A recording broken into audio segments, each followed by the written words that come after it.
Joseph Olelenko, of course, out of that security docket. That has been the demand of several Kenyans. Mwenda Mbijiwe, security analyst, is in the studio with me. Mwenda, what do you think about the short stint of Joseph Olelenko in office? Well, truth be said, I think he was one of the most sincerest ministers we heard, only that he was a bit sincerely wrong.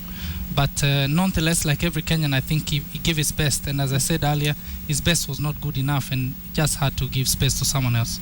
Indeed, that's someone else that he is giving space to is Joseph Nkaisserry, who has been nominated by President Uhuru Kenyatta. Of course, that is pending approval by Parliament. We will, of course, keep an eye on this and see how this unfolds. If indeed he will get that approval. But apart from just representing his people in the National Assembly, Joseph Nkaisserry is a man who has a tough background. There may be several reasons, indeed, why President Uhuru Kenyatta may have nominated him for this very tough docket. Let's take a look at the positions that Joseph Nkaisserry has held so far. Mwenda is here with me because some of the positions that Nkaisserry has held will probably help him if indeed he gets the parliamentary approval for this particular post. Mwenda, between 1982, Joseph Nkaisserry was the combat instructor of the Kenyan Army. 1986, he was the battalion second in command of the Kenya Army. Why are these two posts very important for this man now? With Kenya being in war, we need a minister who understands combat, who understands war, and him being a combat instructor, he prepared the armies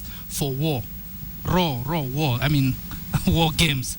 So this is very important to have a minister of that nature. Being the second in command of the Kenya Army Battalion, it means he was privy to very intimate and very personal military issues and national security affairs that someone in a security docket needs to be aware of when he's commanding. Of course, this was during the Moi era. Don't forget, these were men that were trained. Anyone who worked very, closely with Moi up there was trained thoroughly in this sector. Okay, I'm hoping you can get the next board. 1987. Let's look at where Joseph Nkaisserry was. 1987, military assistant to the Chief of General Staff.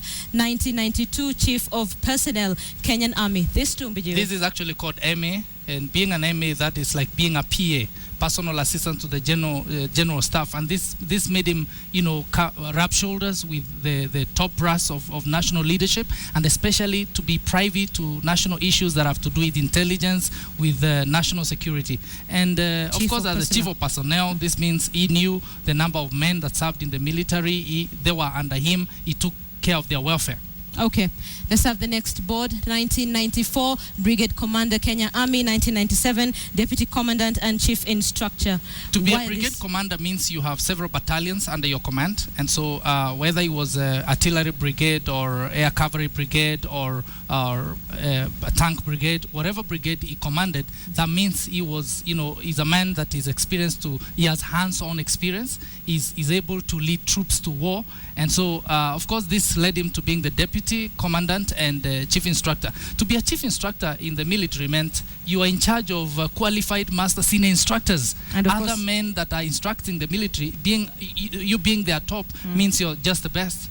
And of course now he's going to be in charge of probably thousands of men and women. Absolutely. Okay, let's take a look at the final board. 2002, Commandant of Armed Forces Training College. This is the one that produces most of the top commanders in the military, cadets. This is in Lanet, and therefore it means this is a man that has been able to churn national leaders national security leaders, especially in the military, and therefore I think he can take this experience into the national security and help us fix our failing national security infrastructure.